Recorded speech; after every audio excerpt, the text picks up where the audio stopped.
అందరికీ మన ఛానల్ వీక్షిస్తున్నటువంటి అందరికీ కూడా వెరీ గుడ్ మార్నింగ్.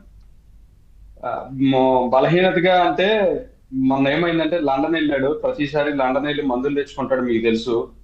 మొన్న వెళ్ళిన తర్వాత లండన్ వెళ్ళినప్పుడు బహుశా మెడిసిన్ ఏదో మారిపోయినట్టుంది. ఆ మారిపోయిన మెడిసిన్ వేసుకోవటం వల్ల పాపం ఇట్లా మాట్లాడుతున్నాడని నేనైతే అనుకుంటున్నాను నేను.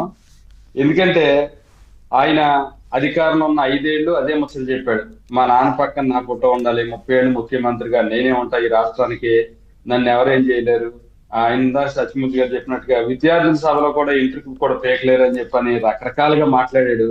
తీరా చూస్తే 1.0నే భరించలేక ప్రజలు కనీసం ప్రతిపక్షంలో కూడా కూర్చోబెట్టడం ఇష్టం లేక ప్రతిపక్ష హోదాకు సరిపడా సీట్లు కూడా ఇవ్వకుండా 11కి మిగిల్చి కూర్చోబెడితే మా రిజల్ట్ వచ్చిన రోజునే ఆయన వెర్షన్ అర్థమైంది. ఎవరైనా సరే ఒక ముఖ్యమంత్రిగా 5 ఏళ్ళు పరిపాలించిన తర్వాత ప్రజలు మనం తిరస్కరించినప్పుడు ఎవరైనా ప్రెస్ మీట్ పెట్టినప్పుడు ఏం మాట్లాడతారు?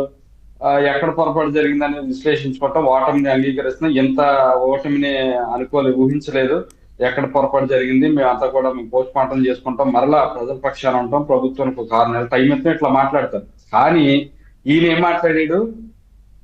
ఇంత మందికి నేను సంక్షేమం చేసి ఇంతమందికి బట్టలు నొక్క, అక్క చెల్లెళ్ళు ప్రేమాభిమానాలు ఏమైపోయినాయి, అవతాతల అభిమానాలు ఏమైపోయినాయి, ఎందుకు నేను ఇట్లా జరిగింది అని చెప్పానని. అంటే ఈయన జేబులో డబ్బు ఏదో స్వయంగా పాపం ఏదో కష్టపడి సంపాదించిన డబ్బు ఏదో ప్రజలకు ఇచ్చినట్టుగాను, అదేదో ప్రజలందరూ తినేసి ఈయనకి ఏదో అన్యాయం చేసినట్టుగాను ప్రజల మీద నెపమేస్తూ ఈయన మాట్లాడినటువంటి మాటలు, అంటే ఆ రోజే ఈ రాష్ట్ర ప్రజానికాన్ని చాలా అవమానపరుస్తూ ఆయన మాట్లాడాడు.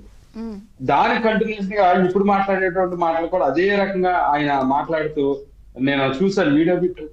నిజంగా మీరు ఉండగారు కానీ మాట్లాడలేం, కానీ నిజంగా కూడా చాలా అసహ్యంగా ఆయన మాట్లాడి మీరు అంటే నాకు ఒకటి అర్థం కావట్లా. 8 నెలలు అయింది, మీరు చక్కగా పాలసీలు ఒక్కొక్కటి అమలుపరుచుకుంటూ వెళ్తున్నారు, చట్టం ప్రకారం తమ పని పరిధి అని చెప్తున్నా కూడా ఒక రకంగా మిమ్మల్ని ఛాలెంజింగ్ కదా, ఏం చేసుకుంటారో చేసుకోండి, అదే కదా లాంగ్వేజ్ అంటలేదు నేను అలా అంటున్నాడు అంటే మీరంటే ఏం చేయలేరు నన్ననే చెప్తున్నాడా, లేకపోతే ఛాలెంజ్ చేస్తున్నారంటే అది మీ బలహీనత?